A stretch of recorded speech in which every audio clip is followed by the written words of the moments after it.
Hoy vamos a hablar de uno de los personajes más maravillosos que haya cruzado este planeta, pues uno de los personajes más bellos, un espíritu libre, alguien prodigioso, y le vamos a rendir un homenaje en los 100 años al loco maravilloso, al espíritu libre, al gran escritor, al genio, Julio Cortázar.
Julio Cortázar nació en Bruselas en 1914 por un accidente turístico y diplomático, como él mismo lo definía, pero es argentino, porteño, es un tipo de Buenos Aires y es un tipo del universo, es un tipo con una vigencia absolutamente impresionante porque nunca envejeció, aunque hubiera muerto a los 70 años, porque encarnó el espíritu de la juventud, el espíritu de la utopía, el espíritu de la libertad, porque introdujo la mayor libertad del juego en la literatura y la literatura en el juego, porque creó todo un estilo que era el más libre posible para el pensamiento, porque nos dio el permiso para jugar, para ser libres, porque tomó del surrealismo sus mejores espíritus y porque convirtió eso en una maestría de la literatura.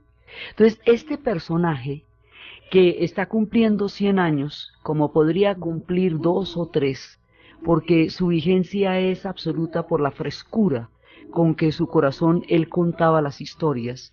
Casi no puede uno creer que haya tenido ninguna edad, porque precisamente por ese espíritu de juventud.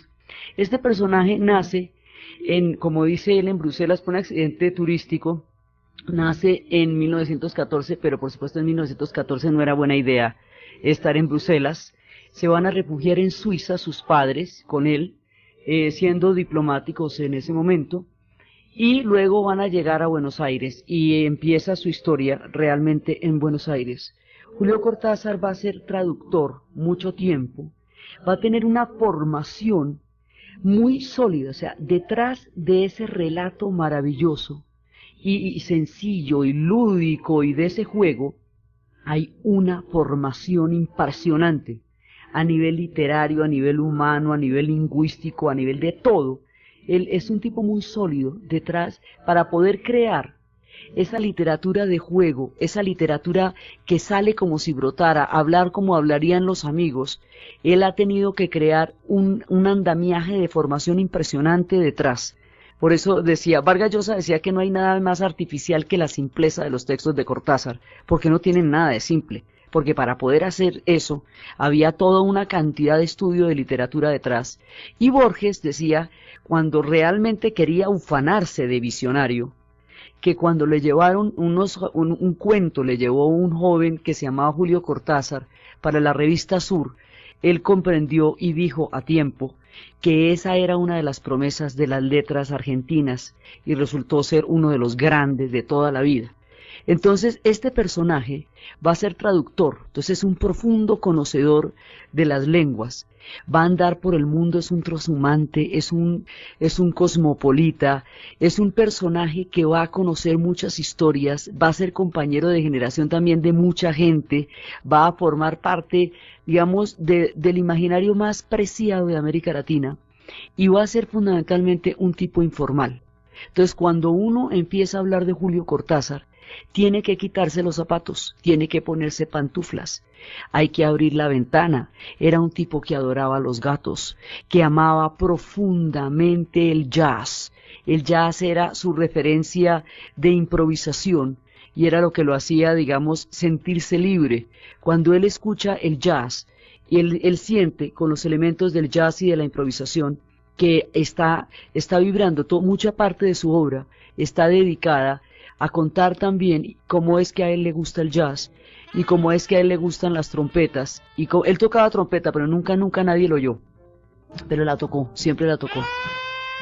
Él siempre amaba el jazz.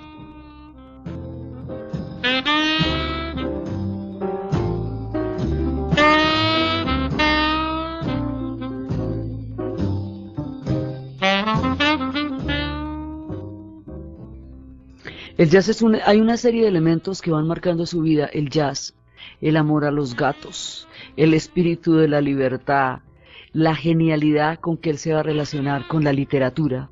Entonces, este personaje va conociendo partes muy importantes del siglo y va construyendo una forma de escribir completamente nueva, completamente fresca, completamente libre y muy, muy compleja también a la vez en su gran simplicidad.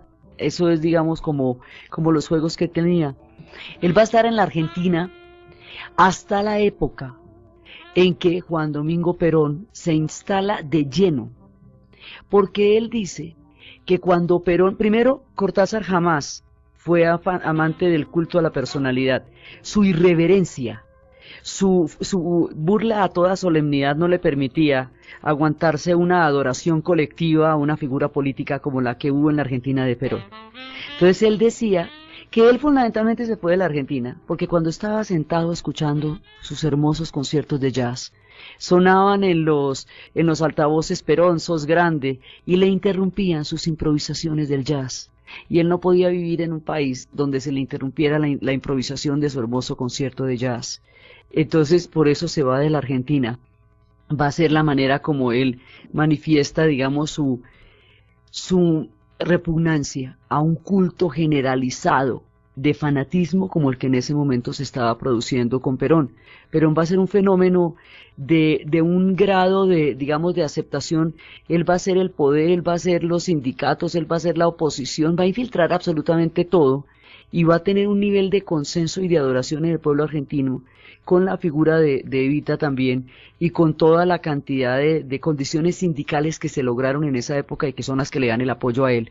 O sea, es un fenómeno bien importante, pero a Cortázar, el culto a la personalidad, esa solemnidad y ese aire marcial, le parecía hartísimo porque él nunca se aguantó esas cosas, es un irreverente, y siempre estuvo, digamos, siempre huyó de la solemnidad, y huyó de todo tipo de cualquier forma de plegarse a algún tipo de poder. Siempre defendió toda clase de libertades. Él se va por el mundo, va a conocer muchísimos lugares, va a tener una mujer que se llama Aurora, que estuvo con él mucho tiempo, y luego va a conocer a la que va a ser su compañera, que es Carol Dunlap, la que va a ser su compañera durante mucho tiempo. Él va a entrar en contacto, en el principio, Su obra no tiene, digamos, la característica, no, él no está, no tiene una conciencia política muy clara. Eso le va a pasar es cuando llegue en contacto con la Revolución Cubana. Cuando él entre en contacto con la Revolución Cubana, va a tener una posición política clara y definida frente a lo que en ese momento era la historia de América Latina, pero la posición política de Julio Cortázar no se va a traducir en sus cuentos, porque él siempre diferenció la libertad de crear con las creencias políticas. Entonces, la verdadera libertad de Cortázar estaba en mantener toda la libertad en la literatura, independientemente de sus posiciones, porque para él la libertad era un espíritu mucho más profundo y la ideología era algo que él en un momento dado podía compartir con una causa o con una situación. Cortázar tiene el espíritu del Mayo francés, mucho antes de que el Mayo francés haya ocurrido. Cortázar es el hombre de la imaginación al poder y del poder de la imaginación en la literatura. Es un personaje tan querido porque representaba todos los sueños y las utopías de una generación. Entonces toda la gente que quiso ser bohemia en París, pues Cortázar fue el más bohemio en París, y en París escribe la historia, una de las historias que más lo va a hacer adorar en el mundo, que es la rayuela. Rayuela es como se le dice en Argentina a la golosa, al juego de los tres cuadrados que se saltan con una piedrita y que luego desembocan con cuadrados a los lados, y después usted va llegando en la medida en que no se caiga con la piedrita. Esa golosa nuestra, ellos la llaman rayuela.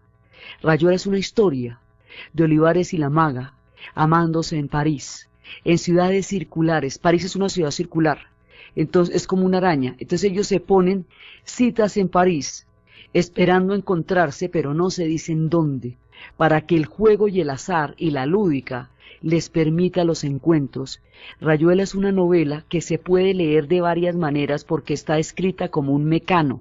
Se la pueden leer de abajo, de adelante para atrás, de atrás para adelante, o hay una serie de capítulos en cuyo orden se puede leer. Esta capacidad de coger una novela y descomponerla y volverla mecano y que tenga sentido en cualquiera de esas direcciones, y que además de tener sentido sea pasional, lúdica, romántica, profundamente erótica, y sea capaz de crear el espectro de una imagen de amor, ensoñación, poesía y utopía de toda una generación. Eso fue Rayuela. Si usted la vuelve a leer, vuelve a sentir exactamente la misma necesidad de juego, de azar, de romanticismo y de erotismo que se leían cuando primero empezaron a salir. Entonces, él representa, digamos, en el momento en que la utopía era tan fuerte en los espíritus del siglo XX, Cortázar era en todo el sentido de la palabra un ser utópico, porque es un espíritu libre, es un tipo romántico, es un tipo capaz de creer profundamente en las más grandes causas, pero a la vez es un tipo descomplicado, informal. Para abordarlo hay que despojarse de toda pretensión, hay que despojarse de todo artificio, porque él es un personaje completamente natural, completamente, sobre todo es un informal absoluto, un tipo con sus gatos. Él hablaba de los gatos, dice que los gatos, si uno les enseña partituras, pues ellos pueden tranquilamente aprenderse unas 4 partituras, pero si los deja solos, pues son capaces de inventarse otras 3 para diferentes perros amigos, mostrando de esa manera su la increíble astucia y la capacidad de los gatos. Este es un tipo que está fuera de las clasificaciones y encarna el espíritu de todo lo que se soñaba que era ser un hombre libre en el momento en que estaban, o sea, mucho antes del 68, este tipo ya era el espíritu del 68. Antes de la formulación de la utopía, ya tenía la utopía en su corazón y la convirtió en literatura. Entonces, por eso, a medida que pasaba el tiempo, él se iba haciendo más joven, porque los sueños más utópicos del 68 lo fueron alcanzando a él, en lugar de él alcanzar a los sueños. Es uno de esos tipos a los que los sueños los alcanzan. Lo fueron alcanzando a él, y la vigencia de su frescura y de su obra se fue haciendo cada vez más grande a medida que pasaba el tiempo. Entonces, por eso Cortázar lo que hacía era rejuvenecer a medida que envejecía. Tenía una enfermedad, dicen que tenía una enfermedad que no dejaba de crecer, no paró de crecer, entonces era gigantesco, gigantesco, gigantesco, y entonces siempre tuvo la misma cara, y siempre tenía la misma apariencia, y usted lo ve todavía y lo siente y se lo imagina como un tipo eternamente joven, como era Cortázar. Entonces, digamos, cada vez que él se hacía más grande, iba haciéndose más joven, porque lo iban alcanzando los ideales y los sueños que se llamaban en ese momento juventud, y el tipo había nacido mucho antes que eso. Entonces, es un tipo que es capaz de producir ese tipo de magias. Entonces, Cortázar va a ser un tipo completamente, digamos, simbólico de lo que puede ser un mundo creativo, libre y lúdico. Una de las cosas que tenía, digamos, que es muy importante en toda su literatura es el permiso para jugar. El juego, él va a convertir el juego en algo sublime. Lo va a elevar a una de las categorías más impresionantes, y el juego va a ser la estructura de su obra. Y cuando uno lee a Cortázar es como estar mirando un caleidoscopio sin saber si usted es el que está mirando el caleidoscopio a través del ojo o si usted es parte del caleidoscopio. Las figuritas se descomponen, juegan unas a otras, como se descomponen los capítulos de la novela de Rayuela. Él puede hacer que lo cotidiano se vuelva completamente extraordinario, simplemente por la manera como lo describe, y puede hacer que lo extraordinario se vuelva completamente cotidiano y no produzca el más mínimo asombro, mientras que lo que produzca el asombro más absoluto sean las cosas cotidianas. Logra alterar la realidad, crear planos diferentes en los cuales uno se mueve cuando lo lee, pero sobre todo le da permiso al cuerpo y al alma para jugar.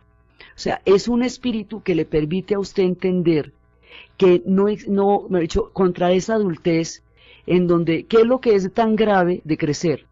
Digamos, lo grave de crecer es el sentir que ya no hay permiso para jugar.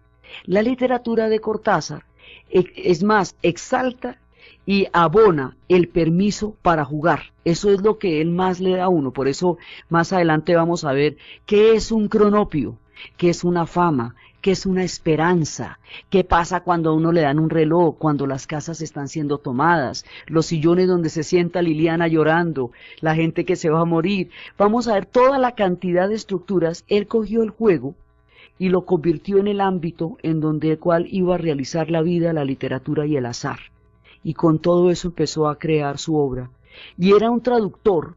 Él tradujo a Edgar Allan Poe, tradujo la prosa, una cantidad de prosas, de cuentos de Arthur Gordon Pym, de los relatos de Arthur Gordon Pym, de Edgar Allan Poe, los va a traducir Cortázar, y él dice que eso lo llenó de unos terrores deliciosos, que ese espíritu de Poe le producían unos miedos absolutamente fantásticos que lo estremecían por dentro, y que él vivía encantado con esos miedos que le producía Edgar Allan Poe.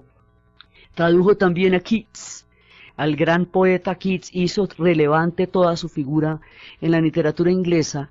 Va a traducir, o sea, que a uno le traduzcan, hacer el favor para la gente hispanohablante de traducir a Edgar Allan Poe, es una cosa de agradecerle toda la vida, y de traducir a Keats. Entonces él era un traductor, siempre trabajó en eso, conoció el mundo, conoció grandes personajes, y siempre cada una de esas experiencias enriquecía ese mundo de la lúdica.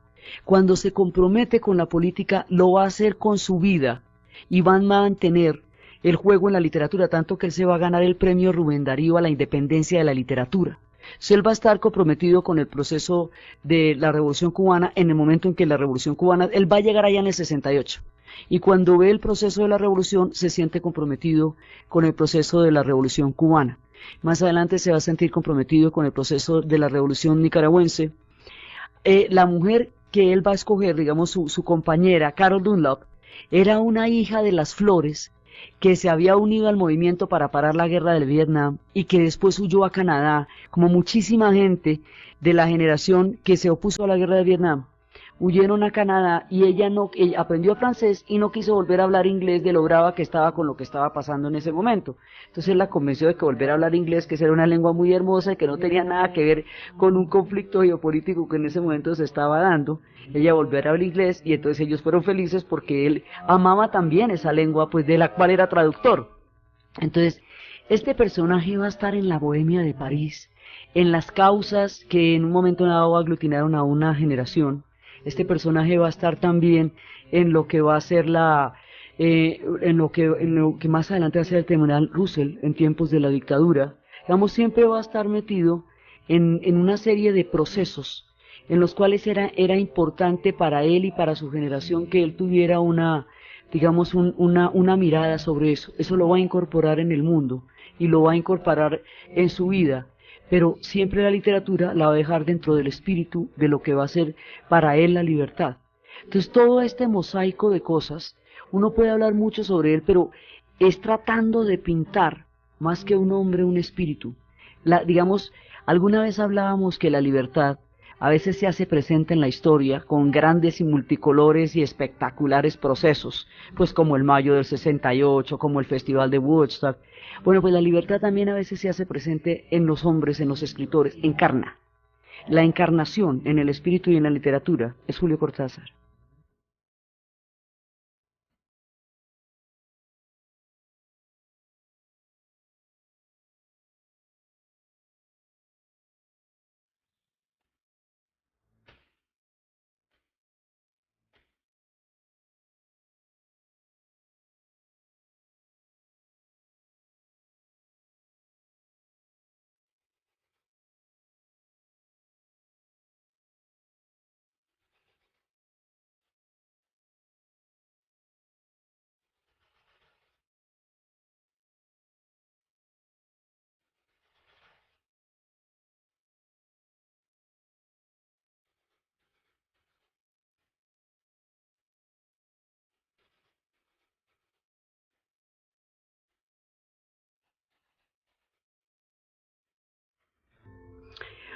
Julio Cortázar le rendía un homenaje muy grande a Antonin Artaud y a los surrealistas. Y cuando le preguntaban por qué, él decía que todo el mundo, por dicho, a la gente le gustaba decir que el espíritu del surrealismo había muerto, que eso ya había pasado de moda. Entonces él decía, imagínese si nosotros descartamos las vanguardias, si decimos que pasó de moda lo que ha buscado la libertad, entonces decimos que quedamos en la misma situación de las generaciones anteriores a las rupturas.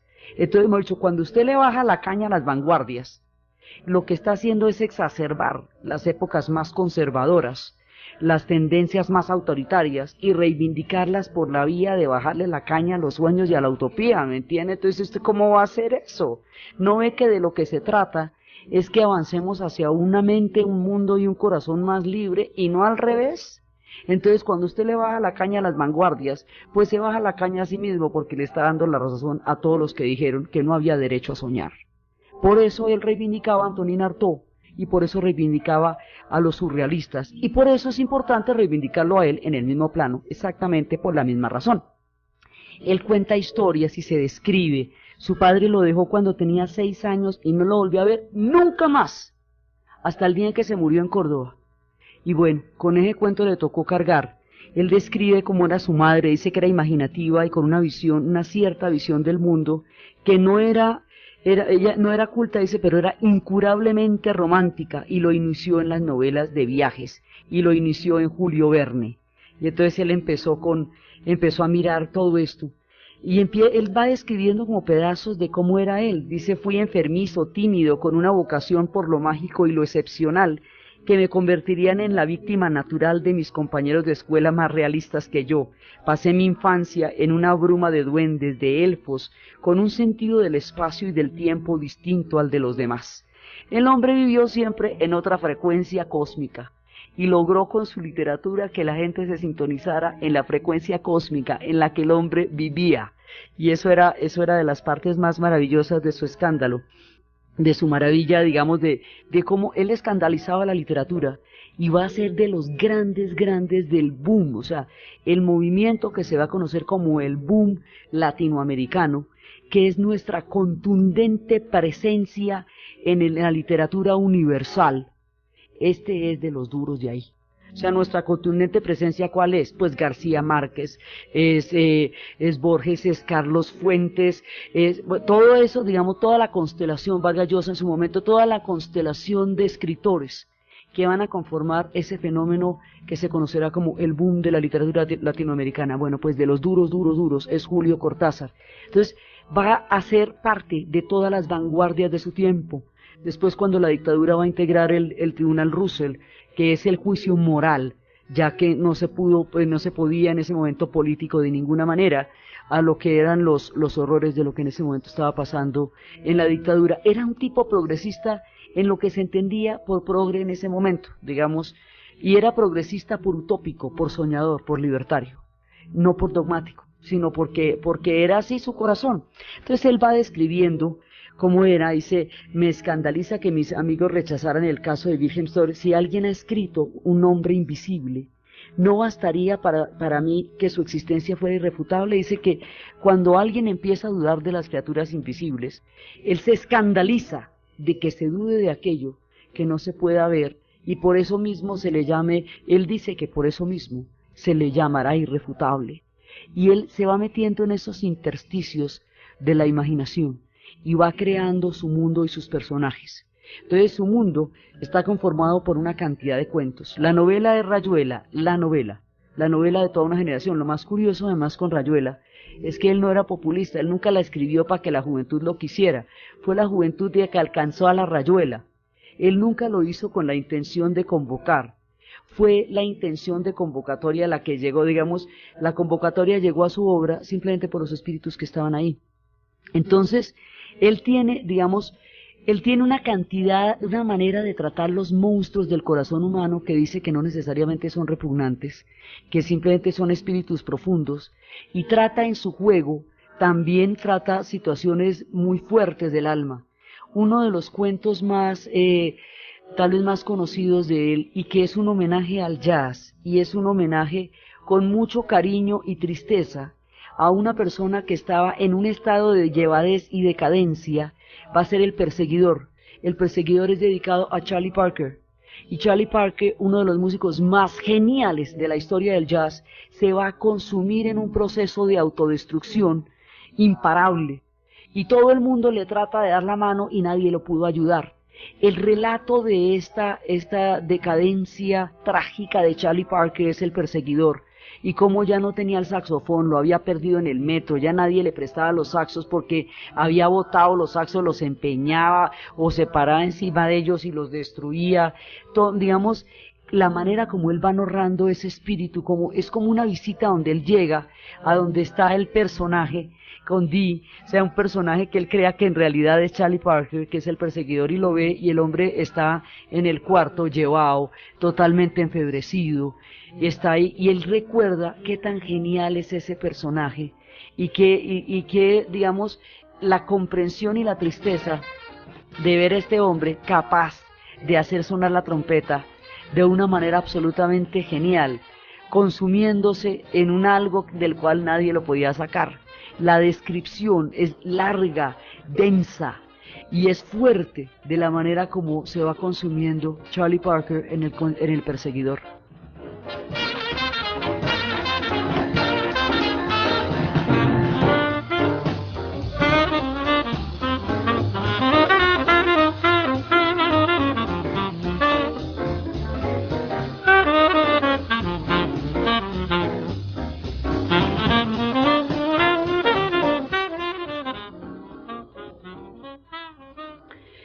Cortázar va creando un universo. Eso es básicamente la obra de Cortázar, es un universo.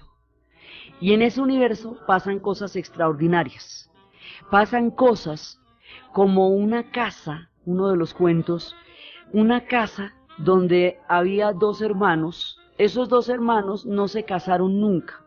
Ellos tienen la teoría de que la casa no los permitió casarse nunca. Heredaron una casa, ella tuvo dos pretendientes a los que dejó, no se sabe muy bien por qué, el otro tuvo una mujer con la que se quiso casar y se murió y nunca le paró más bolas. Entonces ellos terminaron los dos hermanos viviendo en la casa.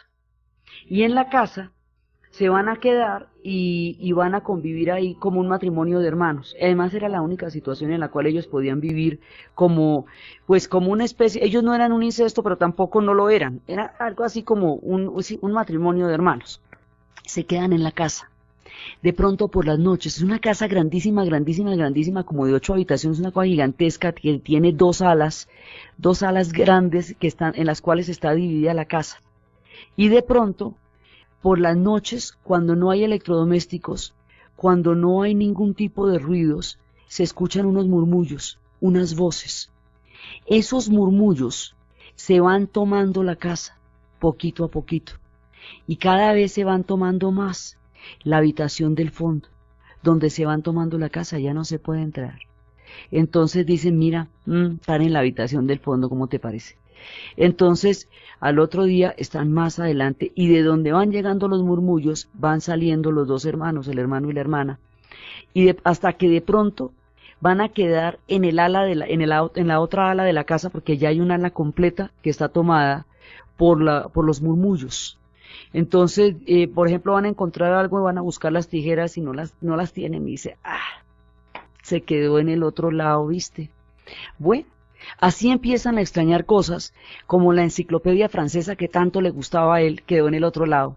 Bueno, habrá cosas que se pierden en la vida, ¿qué le vamos a hacer? Entonces, van extrañando cosas y las voces avanzan, avanzan, avanzan, y ellos van siendo acorralados por las voces, por los murmullos. Ellos nunca cuestionan quién son las voces, ni por qué están ahí, ni nada. Simplemente asumen con toda naturalidad que las voces se han ido tomando la casa, que los murmullos se han ido tomando la casa, van pasando al otro lado de la casa, hasta que un día ya los murmullos están donde ellos están. Entonces el día que están donde ellos ya están, salen simplemente a la calle, le echan llave a la casa y botan las llaves a la alcantarilla para que nadie desprevenido, fanfarrón, ladrón o maleante se le ocurra recoger las llaves, entrar a la casa y encontrarse con los murmullos que ya se han tomado esa casa. Y así, sin mayor problema, se van, porque la casa ha sido tomada. La irrupción de lo totalmente sobrenatural en la vida cotidiana transcurre en los relatos de Cortázar sin ningún tipo de problemas. Por eso cuando él va a mandar, hay una historia de un personaje que en la calle Siapache estaba viviendo en un apartamento que le prestaron. Ese apartamento es de una mujer que vive en París. Le prestaron ese apartamento, digamos, para que se esté un tiempo, se lo alquilaron, y en ese apartamento vive una ama de llaves. Este tipo tiene el problema que de pronto, en un problema que cuando vivía en una granja no era grave porque inclusive hasta le podía dar buenas posibilidades, pero al vivir en un apartamento en Buenos Aires se le vuelve un problema. Este tipo está escribiéndole una carta a André, que es la dueña del apartamento en París, comentándole cómo su apartamento quedó completamente destruido, disculpándose de antemano ante la inevitabilidad de la destrucción absoluta de la casa de ella, del apartamento. Entonces el tipo le dice que es que él siente como una cosita acá, como una pelucita en la garganta, como un calorcito. Entonces cuando siente el calorcito, él llega y le sale de la boca un conejito, vomita un conejito.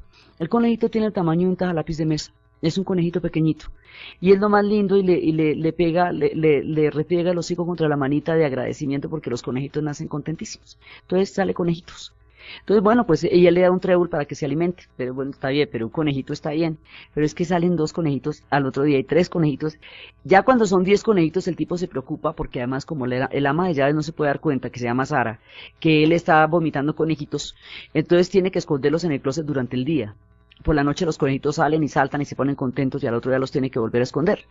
Entonces, en algún momento ya cuando son 10 conejitos, el tipo se empieza a preocupar porque ¿qué va a hacer con los conejitos? Esconder 10 conejitos entre un closet para que el ama de llaves no se dé cuenta que hay conejitos, que él ha vomitado como una pelucita blanca, es una cosa bastante complicada. Entonces él lo que va a hacer es, piensa en matar al siguiente conejito, pero ¿cómo lo va a matar si el conejito sale todo contento y le pone la naricita contra la mano y todo? Eso no se puede. Entonces el tipo piensa que la cosa va a quedar así, y los conejitos han ido destruyendo la casa, y él le va relatando en la carta de disculpas cómo los conejitos empezaron a comerse la casa. Ojalá no extrañe los 2 primeros tomos de la enciclopedia francesa, esa vieja que tenía ahí, que ya los conejitos se comieron los 2 primeros tomos.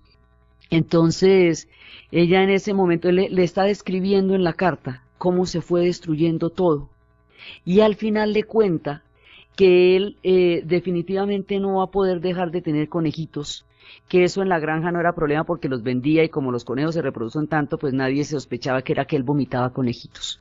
Entonces él definitivamente entiende que no va a dejar de vomitar conejitos, que ya destruyó el apartamento de la pobre André, que de tan buena fe se lo había dado, que es inevitable que Sara se dé cuenta que él vomita conejitos, y que por lo tanto ha tomado una decisión, y es que se va a suicidar para no seguir teniendo conejitos, y lo tiene que hacer en la madrugada antes de que salgan las rutas de los colegios, porque eso sí queda muy horrible que lo vayan a ver.